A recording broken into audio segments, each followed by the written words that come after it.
माता च पिता त्वमेव त्वमेव बन्धुश्च सखा त्वमेव त्वमेव सर्वं मम देव देव।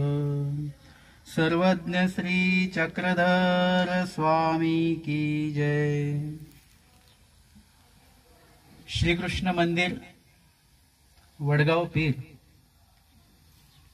आणि महानुभाव आश्रम या आश्रमाच्या द्वितीय वर्धापन दिनाच्या निमित्ताने आयोजित आजचा हा कार्यक्रम आणि या कार्यक्रमाच्या निमित्ताने आयोजित ही धर्मसभा, या धर्मसभेचे अध्यक्ष आदरणीय श्रद्धेय पूजनीय महंत श्री विद्याधर दादाजी शहापूरकर आणि आयोजित या संपूर्ण कार्यक्रमाचे अध्यक्ष आदरणीय श्रद्धेय पूजनीय महंत श्री कासारसाईचे बाबाजी, आत्ताच त्यांचं प्रास्ताविक या ठिकाणी आपण ऐकलं, असे आदरणीय श्रद्धेय श्री टेंभुरकर बाबाजी, तसेच या संपूर्ण सभेचं संचालन ज्यांच्या माध्यमातून होत आहे असे आदरणीय श्रद्धेय महंत श्री जातेगावचे बाबाजी, माझे स्नेही आदरणीय श्रद्धेय श्री अनिल दादाजी, आदरणीय श्रद्धेय महंत श्री विजापूरकर बाबाजी, तसेच या कार्यक्रमाला उपस्थित आदरणीय श्रद्धेय महंत श्री जुन्नरकर बाबाजी आणि या संपूर्ण कार्यक्रम ज्यांच्या मुळे या ठिकाणी संपन्न होतो आहे, ज्यांनी या मंदिराची आणि आश्रमाची निर्मिती केली, असे आदरणीय श्रद्धेय पूजनीय माझे स्नेही पूजनीय श्री संदीप दादाजी कपाटे। दादांनी अतिशय सुंदर ठिकाणी, सुंदर जागेमध्ये हा आश्रम या ठिकाणी स्थापन केला, मंदिर या ठिकाणी स्थापन केलं आणि आपणा सर्वांसाठी ही एक आध्यात्मिक जागा जी आहे त्या आध्यात्मिक जागेची निर्मिती दादांनी या ठिकाणी केलेली आहे। या पृथ्वी तलावर जेवढ्या काही जागा आहेत, या सगळ्या जागा जेव्हा सृष्टीची रचना झालेली आहे, ही पृथ्वी निर्माण केल्या गेलेली आहे, विज्ञानाला जर का तुम्ही विचारलात ही पृथ्वी कधी तयार झाली, तेव्हा विज्ञान सांगतं की 5000 कोटी वर्षा पहिले अमकं अमकं झालं, तमकं तमकं झालं आणि या पृथ्वीची निर्मिती झाली। अर्थातच त्याचे जर का पुरावे विज्ञानाकडे मागितले तर विज्ञानाकडे त्याचे पुरावे नाही आहेत आणि तो कालावधी पण असा सांगून देतात ते 5000 कोटी वर्ष पहिले। आता आपल्याला त्याचे काहीही योग्य पुरावा मिळणार नाही। विज्ञान काही गोष्टी सिद्ध करतं, पण काही गोष्टी सिद्ध करणं हे विज्ञानाला जमत नाही। आणि अशा वेळेला जेव्हा तुम्ही अध्यात्माकडे येता तेव्हा अध्यात्माकडे या गोष्टींचं उत्तर मिळतं। सर्व जीव आधी कुठे होते, त्यानंतर या पृथ्वी तलाची निर्मिती कशी झाली, या पृथ्वी तलावर हे जीव कसे आले, कशासाठी आले, कोणी आणलं, आणि आपण मग काही जीव मनुष्य देहामध्ये का आहोत, काही जीव किडामुंगीमध्ये का आहेत, काही जीव झाडांमध्ये का आहेत, याची उत्तर आपल्याला अध्यात्माशिवाय दुसरीकडे कुठे मिळत नाही। विज्ञानाला अजून जीव कुठे मेल्यानंतर कुठे जातो आणि जन्माच्या वेळेला तो जीव कुठून त्या देहामध्ये येतो याचं उत्तर विज्ञानाला माहिती नाहीये। म्हणजे विज्ञान हे कुठेतरी अधुरं आहे आणि ज्या ठिकाणी विज्ञान अधुरं पडतं त्यावेळेला विज्ञान सुद्धा म्हणतं की आता परमेश्वराच्या हातामध्ये आहे। आणि म्हणून अध्यात्माकडे जेव्हा तुम्ही याल तेव्हा तुम्हाला कळेल, जेव्हा या पृथ्वीची निर्मिती झाली तेव्हा ही पृथ्वी जी आहे ती पूर्णपणे शुद्ध होती, पवित्र होती, चांगली होती। परंतु भविष्य काळामध्ये काय झालं की जसं मनुष्य या पृथ्वी तलावर आल्यानंतर मनुष्याचे विविध विचार जे आहेत, मनुष्याचा जो काही चांगला किंवा वाईट आचार आहे, त्या माध्यमातून या पृथ्वी तलावर जी सात्विक पृथ्वी होती त्या सात्विक पृथ्वीचं राजस पृथ्वीमध्ये काही ठिकाणी तामस गुण जे आहेत या पृथ्वी तलावर जागोजागी निर्माण झाले। काही जागा आपल्याला सात्विक वाटतात, कुठे गेल्यानंतर बरं वाटतं तिथे, काही ठिकाणी गेल्यानंतर आपल्याला त्या ठिकाणी भांडण करावंसं वाटतं, राग येतो, काही ठिकाणी द्वेष आपल्याला आठवतो एखाद्याबद्दलचा, पण तेच जर का तुम्ही मंदिरात आलात तर तुम्हाला सगळं विसरल्यासारखं होतं, बरं वाटतं, शांतता वाटते. आणि मंदिरातनं जेव्हा परत आपण घरी जायला निघतो तेव्हा परत आपल्याला प्रापंचिक कामं आठवतात, एखाद्याबद्दलचा द्वेष आठवतो, एखाद्याबद्दलचा राग आपल्याला आठवत असतो. म्हणजे ही जी जागा आहे या प्रत्येक जागेच्या बाबतीमध्ये आपण जर का अभ्यास केला तर मनुष्याच्या मुळे काही जागा या सात्विक आहेत, काही जागा त्या तामस आहेत. आणि म्हणून एक भगवद्गीतेच्या संदर्भात जर का आपण बघितलं किंवा महाभारताचा तो काळ आपण जर का बघितला तर ती जी जागा होती, रणभूमी जी होती, ती जागा सुद्धा एकेकाळी ती पवित्र जागा असेल, पण ती जेव्हा युद्धभूमी म्हणून ती निश्चित केल्या गेली त्यावेळेला त्या ठिकाणी अनेक जे काही घातपात झाले आणि त्यानंतर ती जागा सुद्धा कशी झालेली आहे, जी सात्विक जागा होती, जी पवित्र जागा होती, जी शुद्ध जागा होती, ती अशुद्ध झाली, अपवित्र झाली आणि तामस जागा झालेली आहे. विचार करा, आजचा जो दिवस आहे तो श्री गीता जयंती या सणाच्या निमित्ताने, या सोहळ्याच्या निमित्ताने आपण या दिवसाला ओळखतो. आजचा तो दिवस आहे. या दिवसाला मोक्षदा एकादशी असं सुद्धा म्हणतात, कारण की जीवाने मोक्षाला कसं जावं, काय केल्याने तो मोक्षाला जाईल या संदर्भातलं निरूपण, या संदर्भातलं विवेचन भगवान श्रीकृष्ण महाराजांनी अर्जुनाला आजच्या दिवशी दिलेला आहे. तो आजचा तो दिवस आहे. आता तुम्ही विचार करा, आजच्या दिवशी म्हणजे आज 5000 वर्ष झालेले भगवद्गीता निरूपण करून आजच्या दिवशी त्या कुरुक्षेत्रावर, त्या रणभूमीवर आजच्या दिवशी काय परिस्थिती असेल, किती लोक जमलेली असतील, कशासाठी जमलेली आहेत ती सगळी युद्ध करायला, एकमेकांचा घातपात करण्यासाठी म्हणून ती लोक त्या ठिकाणी उपस्थित झालेली आहेत. एकूण 18 अक्षयोनी सैन्य त्या ठिकाणी होतं. म्हणजे माझ्या माहितीनुसार 40 ते 45 लाख लोक भांडण्यासाठी तिथे आलेली होती. एरवी बघितलं तर वाईट कामांसाठी खूप लोक एकत्र येतात, वाईट कामांसाठी आमंत्रण लागत नाही, वाईट कार्यासाठी कोणाला बोलवावं लागत नाही. कुठेतरी भांडण चालू असेल तर विना आमंत्रित लोक ते भांडण बघायला जातात. आता समजा कार्यक्रमाबद्दल म्हटलं तर काही लोक म्हणतील, का तुम्ही आले का नाही, तर ते म्हणतील बाबांनी आम्हाला आमंत्रण दिलंच नाही, सांगितलं नाही. परंतु ज्या ठिकाणी धर्मकार्य चालतं त्या ठिकाणी कधीही आमंत्रणाची वाट बघायची नाही. त्या ठिकाणी जिथे निरूपण चालतं, ज्ञानदान चालतं, त्या ठिकाणी आवर्जून तुम्ही ज्ञान श्रवणासाठी येऊन बसा. त्या ठिकाणी कुठल्याही प्रकारच्या आमंत्रणाची वाट बघू नका. जसं आपण भांडण चालू असेल तर त्या ठिकाणी आमंत्रणाची वाट बघत नाही. भांडण करायचं असेल तर लोक शुभ अशुभ दिवस पण बघत नाही. शुभ अशुभ दिवस, चांगलं कार्य करायचं असेल तर शुभ दिवस आहे का अशुभ दिवस आहे का बघितलं जातं. पण राग आल्यानंतर एकाशी भांडायला जायचं असेल तर वर्ज्य दिवस, अशुभ दिवस, शुभ दिवस असं काही बघितल्या जात नाही. सरळ आपण जातो आणि भांडतो. म्हणजे वाईट कार्यासाठी कितीतरी लोक एकत्र येतात, विनामंत्रित एकत्र येतात. कुणाचं जर का भांडण चालू असेल तर ते भांडण बघायला कितीतरी लोक एकत्र येतात, जमतात, लांबून लोक जातात, घरातली कामं टाकून जातात. परंतु निरूपणाला यायचं म्हटलं तर घरातलं काम आटोपता आटपत नाही, खूप उशिरापर्यंत आपण निरूपणाला पोहोचत नाही. निरूपण संपता मग पोहोचतो.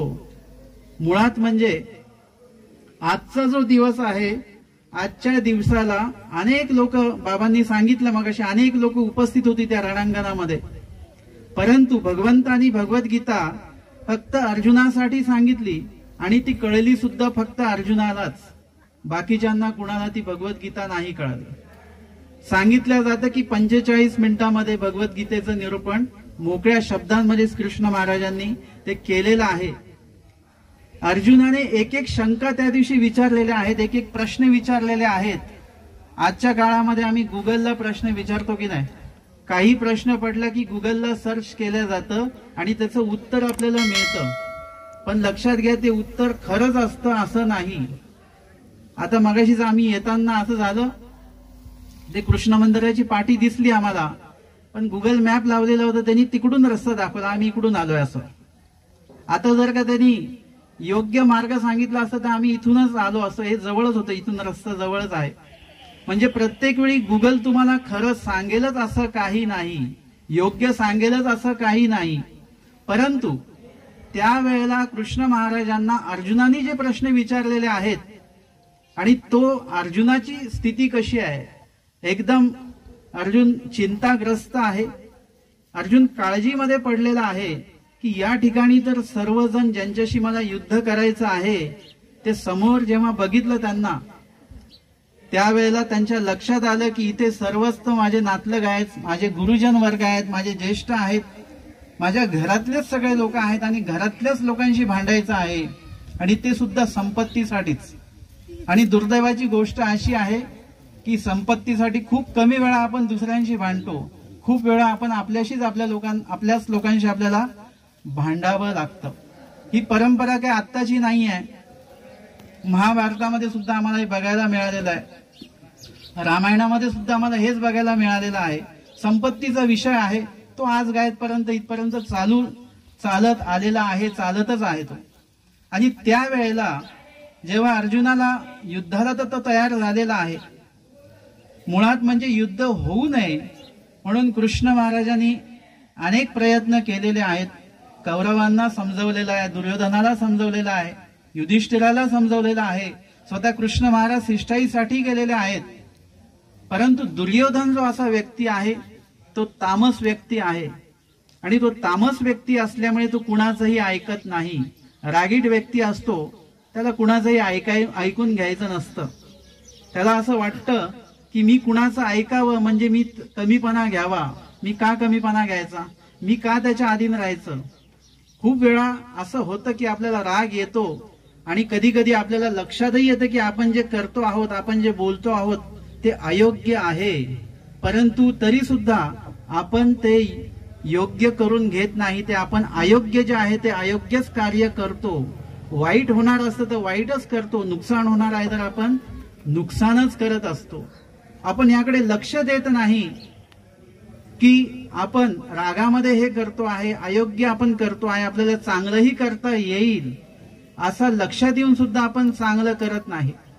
दुर्योधनाच्या बाबतीमध्ये तर तो तामस होताच, त्याला वाईट करतो आहे हे सुद्धा कुठेतरी लक्षात येत नसेल आणि कुठेतरी येत असेल तर तिथे शकुनी होतेच, ते त्याचे कान भरत असतील, अजून काही असतील असे त्याचे कान भरणारे की ज्याच्यामुळे त्याच्या मनामध्ये सतत तो वाईट भाग येत होता की आता युद्ध झालंच पाहिजे. स्वतः कृष्ण महाराज आले तरी सुद्धा त्याने ऐकलं नाही आणि म्हणाला की मी पांडवांना सुईच्या टोकावर जेवढी जमीन मावते तेवढी सुद्धा भूमी मी त्यांना देणार नाही. अशी आरेरावेची भाषा त्यांनी केल्यानंतर युद्ध हे ठरलेलंच आहे. मुळात म्हणजे खूप लोकांना असं वाटतं कृष्ण महाराजांनी ते युद्ध करायला लावलेलं आहे, असं नाही. कृष्ण महाराज स्वतः तर शिष्टाईला गेले होते, परंतु कौरवांनी खास करून दुर्योधनाने ते युद्ध टाळलं नाही, ते होऊ दिलं आणि दुर्योधनामुळे ते युद्ध अटळ झालं आणि युद्ध संपन्न देखील झालं. मी आमच्या शाळेमध्ये गेलेलो आणि आता जेव्हा शाळा सोडली, 10वी झाली माझी आणि शाळा सोडली तेव्हा मी ग्रस्त होतो. त्यानंतर खूप वर्षांनी जेव्हा शाळेत गेलो दाखला काढायला म्हणून, तेव्हा आमचे सर त्यांनी मला भेटले, बघितलं आणि ते म्हणाले आता तुम्ही कुठल्या वेशामध्ये. म्हटलं आम्ही संन्यास वेशामध्ये आहोत. कुठला पंथ, महानुभाव पंथ कुणाला मानता? कृष्ण महाराजांना मानतो. तर आमचे सर मला बोलले की कृष्ण महाराज मला आवडत नाही बिलकुल. म्हटलं का नाही आवडत? त्यामुळे कृष्ण महाराजांनी काय दुर्योधनाला सांगितलं की तुमचे गुरुजन आहेत. दुर्योधन तयार नव्हता त्यांच्यावर शस्त्र चालवायला, त्यांच्याशी युद्ध करायला, पण कृष्ण महाराजांनी त्याला तयार केलं, गुरुजनांशी लढायला तयार केलं. आता ते आमचे गुरुजन असल्यामुळे म्हणजे शिक्षक असल्यामुळे आणि शिक्षकी अभिमान घेतल्यामुळे त्यांना ते बिलकुल आवडलं नाही की अर्जुनासारख्या शिष्याने गुरुशी भांडावं, गुरुशी युद्ध करावं. हे आमच्या त्या शिक्षकांना आवडलं नसावं आणि म्हणून ते मला बोलले की म्हणून मला कृष्ण महाराज आवडत नाहीत. यावर मी त्यांना सांगितलं, जे काही सांगायचं ते मी त्यांना त्या पद्धतीने सांगितलं. त्याचं विश्लेषण मी तुम्हाला इथे देणार आहे. मुळात म्हणजे कृष्ण महाराजांनी गुरुजनांशी लढ म्हणून असं कुठेही सांगितलं नाही त्यांना. आता जे युद्धाला तयार आहेत त्यांच्याशी लढायला सांगितलेलं आहे. आता जर का तुम्ही त्यांना गुरुजन म्हणाल, अर्जुनाची गुरु पण होते त्याच्यामध्ये, पण नुसतं युद्धाच्याच प्रसंगी गुरु दिसले का तुम्हाला? हे गुरु तेव्हा पण होते ना, जेव्हा द्रौपदीचं वस्त्र हरण झालेलं आहे तेव्हा पण हे गुरु बसलेले होते की नाही तिथे? मग त्यावेळेस गुरुचं काम काय होतं? उभं राहिलं पाहिजे होतं. आपल्या शिष्य पत्नीचं जी लज्जा आहे ती त्यांनी वाचवली पाहिजे होती. त्या ठिकाणी भीष्म पितामह भीष्म होते, त्यांनी सुद्धा काय केलं पाहिजे? उठलं पाहिजे होतं. नुसतं हस्तिनापुराचंच रक्षण नव्हे तर शिष्यांचं रक्षण किंवा शिष्य पत्नीचं रक्षण किंवा समाजातल्या जगातल्या कुठल्याही बाईचं रक्षण हे सुद्धा व्रत त्यांनी घेतलं पाहिजे होतं. पण त्यांनी त्यावेळेलाच कोणी उठलं का तिथे मदतीला? एकही व्यक्ती उठला नाही. आता सांगा, ह्या व्यक्ती द्रौपदीच्या वस्त्रहरणाच्या वेळेस पण उपस्थित होते, मग त्यावेळेस ते चुकीचे नव्हते का? आज तुम्हाला युद्ध प्रसंगी अर्जुन जेव्हा त्यांच्या विरोधात उभा राहिला तेव्हा अर्जुन चुकीचा वाटला, मग ते सुद्धा तर चुकीचे होते ना एके वेळेला. अभिमन्यूला जेव्हा मारल्या गेले त्यावेळी सगळे उपस्थितच आहेत, तेव्हा सुद्धा कोणी विरोधात आवाज उचललेला नाहीये. मग कृष्ण महाराज कुठे चुकीचे ठरतात? या ठिकाणी मी मगाशी सांगितल्याप्रमाणे कौरवांनाच युद्ध हवं होतं, ते त्या युद्धावर ठाम होते आणि त्याच्यामुळेच ते युद्ध झालेलं आहे. आणि अशा वेळेला जेव्हा अर्जुन युद्धाला तयार झाला, परंतु जेव्हा समोर आपलेच लोक पाहिल्यानंतर थोडासा खंत त्याच्या मनामध्ये आली. एका संपत्तीसाठी आपण आपल्या लोकांना मारायचं, परंतु कृष्ण महाराजांनी यथा योग्य निरूपण केलेलं आहे त्या ठिकाणी. आणि मग अर्जुन जो आहे, अर्जुनाला जे जे काही प्रश्न पडलेले आहेत त्यावेळेला ते प्रश्न त्यांनी कृष्ण महाराजांकडे मांडलेले आहेत. आणि अर्जुनाच्या ज्या काही शंका होत्या, अर्जुनाचे जे प्रश्न होते ते इतके उच्च लेवलचे प्रश्न होते तर त्याचं उत्तर कृष्ण महाराजांशिवाय कोणीच देऊ शकत नव्हतं. भगवद्गीतेची निर्मितीच अशा ठिकाणी झालेली आहे ज्या ठिकाणी भांडण होणार आहे, युद्ध होणार आहे, युद्ध झालेलं आहे ज्या ठिकाणी, अशा ठिकाणी युद्धपूर्व हे निरूपण झालेलं आहे. कधी असं असतं की भांडणाच्या आधी आपण भगवद्गीता वगैरे वाचून भांडायला जाणार आहोत, किंवा भांडणाच्या आधी आपण काहीतरी चांगलं कार्य करून मग भांडणाला जाणार आहोत, असं होत नाही कधी. या ठिकाणी तो प्रसंग घडलेला आहे. आणि अर्जुनाला कृष्ण महाराजांनी जे काही विश्लेषण दिलं ते म्हणजे कृष्ण महाराजांनी केलेले ते निरूपण आहे. त्यालाच आपण भगवद्गीता असं म्हणत असतो, असं म्हणतो आपण. आणि अर्जुनाला जे जे काही प्रश्न पडले, चक्रधर स्वामी म्हणतात की अर्जुनाच्या शंका अशा प्रकारच्या होत्या त्या कृष्ण महाराजांशिवाय त्याचं उत्तर कुणी देऊ शकत नव्हतं. आणि अर्जुनाने काही कृष्ण महाराजांचं लगेच ऐकून घेतलेलं नाहीये. जे उत्तर दिलं त्याच्यावर पण आक्षेप घेतला, त्याच्यावर आक्षेप घेतला, त्याच्यावर आक्षेप घेतला. सगळ्या आक्षेपांची कृष्ण महाराजांनी उत्तरं दिली आहेत. अर्जुन आपल्यासारखा नाही की जे सांगितलं ते ऐकून घेतलं, असं नाही. अर्जुन हा अत्यंत अभ्यासू व्यक्तिमत्व तो होतं आणि प्रत्येक प्रश्नाचं उत्तर त्यांनी कृष्ण महाराजांचं घेत असताना ते त्याला पटल्यानंतरच त्यांनी ते मान्य केलेलं आहे. असे प्रत्येक प्रश्नाची उत्तरं भेटली आणि भेटता भेटता जो व्यक्ती अर्जुन कृष्ण महाराजांचं ऐकायला जे तयार नव्हते, पण जसं जसं मनातल्या शंकेचं निरसन होत गेलं, उत्तरं मिळाली आणि त्यानंतर योग्य काय अयोग्य काय हे कळलं आणि त्यानंतर त्यांनी कृष्ण महाराजांना म्हटलेलं आहे की करिष्ये वचनम तव. आता माझे सगळे संध फिटलेले आहेत, आता माझ्या मनामध्ये कुठलाही किंतु परंतु राहिलेला नाहीये. आणि तुम्ही जे मला युद्ध सांगता आहात, ह्यांचा जो मृत्यू होणार आहे हा मृत्यू माझ्यामुळे होणार नाही, हा ठरलेलाच मृत्यू आहे सगळा. हा कसा आहे काय आहे हे सगळं विश्वदर्शन योग या विभागामध्ये अध्यायामध्ये आम्हाला तुम्ही कृष्ण महाराजांनी अर्जुनाला सगळं विवेचन केलं, सगळं दाखवलं. जेव्हा शब्दांनी नाही समजत त्यावेळी प्रत्यक्ष रूपाने विश्वरूप दर्शन स्वामींनी त्या ठिकाणी अर्जुनाला दाखवलं. निरूपण नुसतं शाब्दिक निरूपण झालेलं नाही आहे. त्या ठिकाणी कृष्ण महाराजांनी पूर्णपणे तिथे जो काही डेमो आपण ज्याला म्हणतो ना, आत्ताच्या काळामध्ये एखादं काही तुम्ही मशीन घेतली, तांत्रिक काहीतरी गोष्ट घेतली तर त्या ठिकाणी त्याचा डेमो देण्यासाठी त्या कंपनीचा माणूस येतो, ते सगळं दाखवतो, ते आपल्याला पटतं, मगच आपण ती वस्तू घेत असतो. तसं सगळं तिथे त्या ठिकाणी नुसतं शाब्दिके काही नाही आहे. तर त्यासाठी जे शब्द स्वामींनी मांडले त्याचं प्रत्यक्ष कृपाने विश्वरूप दर्शनामध्ये सगळं दर्शन सुद्धा अर्जुनाला करवलं आणि मग अर्जुन त्या ठिकाणी पालटलेले आहेत, मग एकदम अनुकूल झालेले आहेत. आणि तदनंतर अजून जे काही शंका असतील त्या झाल्या आणि मग कृष्ण महाराजांना ते म्हणतात, करिष्ये वचनम तव, आता तुम्ही जे म्हणाल ते मी करेन. शरण जाण्याचं हे एक लक्षण आहे. जेव्हा तुम्ही एखाद्याला शरण जाता त्यावेळी तो जे म्हणतो ते तुम्ही ऐकता, ते तुम्हाला ऐकायचं असतं. पण शरणही कुणाला जावं तर प्रत्यक्ष कुणालाही शरण जाऊ नये.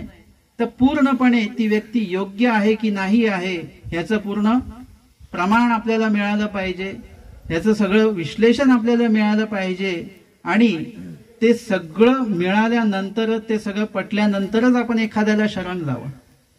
कृष्ण महाराजांची पण भक्ती का करावी? आम्ही म्हणतो म्हणून करू नका, अर्जुन करत होते म्हणून करू नका. तर त्या ठिकाणी त्यांनी निरूपण केलं, ती जी भगवद्गीता आहे ती वाचा, ती आत्मसात करा.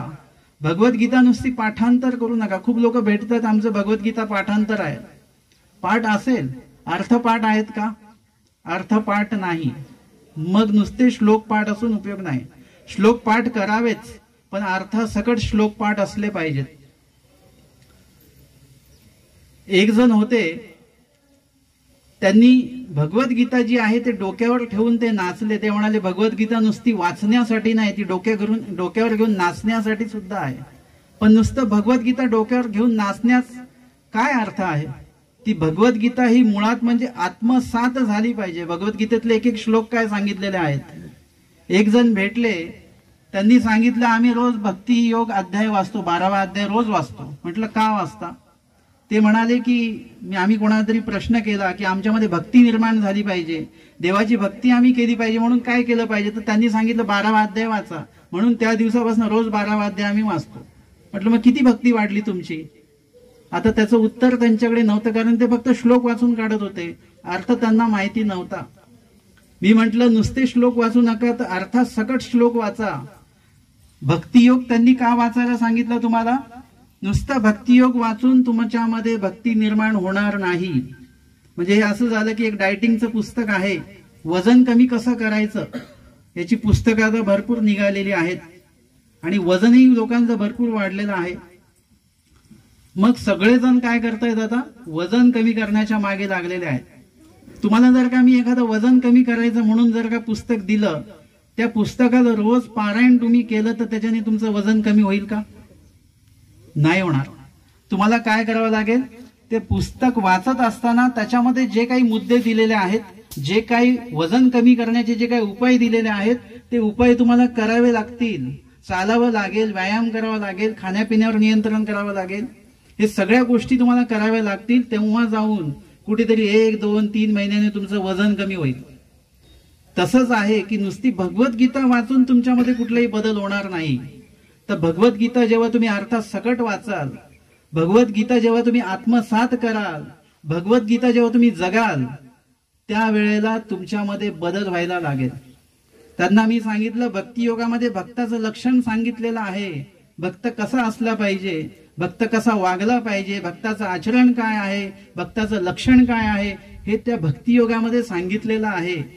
ते जे तुम्ही वाचाल आणि भक्त कसा असतो आणि मी कसा आहे याच्यातला फरक तुम्हाला कळेल. आणि मग त्या भक्तासारखं मला व्हायचं आहे, मग मला भक्त व्हायचं आहे, हे जेव्हा तुम्ही लक्ष टार्गेट तुम्ही ठेवाल, साध्य जेव्हा ठेवाल, तेव्हा तुम्ही भक्तियोगामध्ये सांगितल्या भक्तासारखं व्हायला लागाल हळूहळू. आणि तेच होणं म्हणजे भक्त होणं आहे, तेच होणं म्हणजे भक्ती करणं आहे. नुसतंच तो 12वा अध्याय किंवा अमका अध्याय तमका अध्याय वाचून उपयोग नाही. मी असं सांगेन, भगवद्गीता नक्कीच वाचा, पण त्याचा श्लोकाचा अर्थ जो आहे तो सुद्धा नक्कीच आत्मसात करा. तर तुम्हाला कळेल की करिष्ये वचनम तव म्हणजे काय. अर्जुनाने जे म्हटलं की मी आजपासून तुमचं ऐकेन, तुम्ही जे सांगाल ते ऐकेन, हे असं का म्हटलं त्यांनी? आम्हाला सुद्धा भगवंताने जे सांगितलं ते कुठेतरी आम्हाला ऐकावं लागेल. आणि ते ऐकत असताना नुसतं कुणीतरी सांगितलं म्हणून ऐकू नका, तर स्वतःला ते पटवून घ्या, आत्मसात करा आणि मग ते आचरणामध्ये आणा. अर्जुनाने ते केलं आणि कृष्ण महाराजांनी सांगितलं की सर्व धर्मान परित्यज्य माम एकम शरणम व्रज. म्हणजे मला एकट्याला शरण हे जे काही धर्म आहेत, इतर धर्म आहेत, सर्व धर्मांचा परित्याग करून परमेश्वराला शरण जायचं आणि परमेश्वरालाच शरण जाऊन परमेश्वराचंच ऐकायचं. हे कृष्ण महाराजांनी हे या श्लोकातनं अर्जुनाला जो मुख्य मुद्दा आहे तो सांगितला की हे सर्व प्रश्नांची उत्तरं दिली. सर्व प्रश्नांची उत्तरं मिळून मोक्ष मिळणार नाही, की नुसतंच देवाचं ऐकून मोक्ष मिळणार नाहीये, तर देवाला तुम्हाला प्रत्यक्ष रूपाने शरण सुद्धा जावं लागेल. नुसतंच ऐकायचं नाही, त्यांनी सांगितलं आपण ऐकायचं असं सुद्धा नाहीये. तुम्हाला भक्त व्हावं लागेल. भक्त होण्यासाठी तुम्हाला शरण जावं लागेल आणि शरण जाण्यासाठी पूर्णपणे तुमचे जे काही देहधर्म, जीवधर्म, जे काही तुम्ही व्याप लावून घेतलेले स्वतःला, हे सगळे तुम्हाला टाकून द्यावे लागतील. असं नाही की इथे आपण भक्ती पण करतोय, पारायण मंदिरात करतोय आणि आपलं लक्ष निम्म शेताकडे आहे, मुलांकडे आहे, घराकडे आहे, इथे देवाकडे पण थोडं लक्ष आहे, तिकडे पण थोडं लक्ष आहे, असं नको. तुमचं इथे आल्यानंतर तिकडे लक्ष नकोय. मी एकंदरीत असंही म्हणेल की तुम्ही जेव्हा शेतात असाल तेव्हा तुमचं देवाकडे लक्ष असलं तर चालतं. तुम्ही घरात असाल तर घरात असताना तुमचं देवाकडे लक्ष असलं तर चालतं. परंतु तुम्ही जेव्हा मंदिरात असाल तेव्हा तुमचं शेतात लक्ष नको, तुमचं घरात लक्ष नको, तुमचं केवळ मंदिरामध्येच लक्ष असलं पाहिजे. आणि हे आहे शरण जाणं. तुम्ही तेवढ्या वेळापुरतं तरी शरण जाऊ शकता, लगेच काही तुम्हाला संन्यास घ्यायचा नाहीये. परंतु तुम्ही जेवढ्या वेळ मंदिरामध्ये याल तेवढ्या वेळ तरी तुम्हाला देवाचं होता आलं पाहिजे. 5 मिनिटं 10 मिनिटं ह्याला म्हणतात शरण जाणे. आणि ते शरण जाणं जे आहे ते अतिशय महत्वाचं असं आहे. या ठिकाणी भगवद्गीता जी आहे ही म्हणजे काही 30 मिनिटांमध्ये किंवा 1 तासामध्ये सांगायचा तो विषय नाही आहे. भरपूर विश्लेषण त्याचं आहे आणि भरपूर जाणण्यासारखं त्याच्यामध्ये आहे. आपला एक उपदेशी महानुभावपंथीय मुलगा होता, तो ज्या कॉलेजमध्ये होता त्याचे सर जे आहेत, त्याचे सर त्यांना कुठलाही प्रश्न केला की त्याचं ते उत्तर द्यायचे आणि नेहमी प्रसन्न असायचे ते सर. या मुलाला नेहमी प्रश्न पडायचा की सर नेहमी प्रसन्न का असतात असं. मग त्यांनी एकदा सरांना विचारलं की तुम्ही कुठल्याही परिस्थितीमध्ये एकदम चेहरा प्रसन्न असतो, एकदम सात्विक असता, शांत असता, आम्ही चुकलो तरी तुम्ही रागवत नाही, असं का? तर त्यांनी सांगितलं की मी भगवद्गीता वाचतो रोज आणि अर्थासकट वाचतो. ते काही महानुभावपंथीय नव्हते, ते असायचे. ते म्हणाले की माझ्या मी जीवनामध्ये जीवनशैलीमध्ये जिथे कुठे काही संकट येईल त्यावेळेला मी अर्जुनाचे प्रश्न आठवतो, त्या ठिकाणी दिले कृष्ण महाराजांचं उत्तर मी आठवतो आणि मग आता मला काय करायचं आहे, त्यावेळेला कुठली भूमिका ठेवायची आहे मला, ती भूमिका मी निश्चित करतो. त्याच्यामुळे मला जीवनात किती संकट आलं तरी मला त्याचं जे टेन्शन असतं ते टेन्शन येत नाही. मी कुठेही एकदम डिप्रेसिंग मध्ये मी जात नाही, असं त्यांनी सांगितलं. नंतर तो मुलगा मला येऊन सांगतोय की मी महानुभावपंथी असून सुद्धा मी भगवद्गीता कधी वाचली नाही. म्हणजे तरुण वर्ग जो असतो तो एकदमच अध्यात्माकडे वळत नाही. त्यानंतर त्याच्या सरांनी सांगितल्यानंतर तो सुद्धा अध्यात्माकडे वळला आणि तो सुद्धा भगवद्गीता वगैरे वाचायला लागला. म्हणजे भगवद्गीता ही आपल्या रोजच्या जीवनशैलीमध्ये पण किती चांगलं कार्य करू शकते, किती चांगले निर्णय आपल्याला भगवद्गीता देऊ शकते, किती चांगल्या प्रकारे मार्गदर्शन आपल्याला त्या श्लोकांच्या माध्यमातून होऊ शकतं. कारण की हे विवेचन जे आहे, हे निरूपण जे आहे ते कुठल्या जीवाने केलेलं नसून ते प्रत्यक्ष परमेश्वराने ते विश्लेषण केलेलं आहे, निरूपण केलेलं ही ब्रह्मवाणी आहे, परमेश्वराची जी वाचा आहे आणि म्हणून ते आपल्या जीवनामध्ये असणं गरजेचं आहे. ही जी भगवद्गीता आहे ही कृष्ण महाराजांनी सांगितली, अर्जुनाने ऐकली आणि अजून एक तिसरी व्यक्ती होती ते म्हणजे संजय. संजयाला लाईव्ह बघता आली. सगळ्यात पहिले काही लाईव्ह बघितलं गेलं असेल तर ते संजयाने बघितलेलं आहे. आज आपण टीव्हीवर काहीतरी क्रिकेटची मॅच असेल किंवा काही असं लाईव्ह बघत असतो आपण, परंतु सगळ्यात आता आपल्याला जर निवल वाटत असेल, पण तुम्ही जर का भगवद्गीता तुम्ही वाचन करत असाल तर त्याच्यामध्ये कळेल की संजय सुद्धा त्या ठिकाणी संजय वाच सुद्धा येतं. संजय काही युद्धामध्ये नव्हते, ते तिकडे बसलेले होते धृतराष्ट्रासोबत, पण त्यांना ते लाईव्ह युद्ध दिसत होतं. आणि नुसतंच ते युद्ध बघितलं नाही तर सगळ्यात आधी त्यांनी कृष्ण महाराज आणि अर्जुनाचा संवाद त्या ठिकाणी ऐकलेला आहे.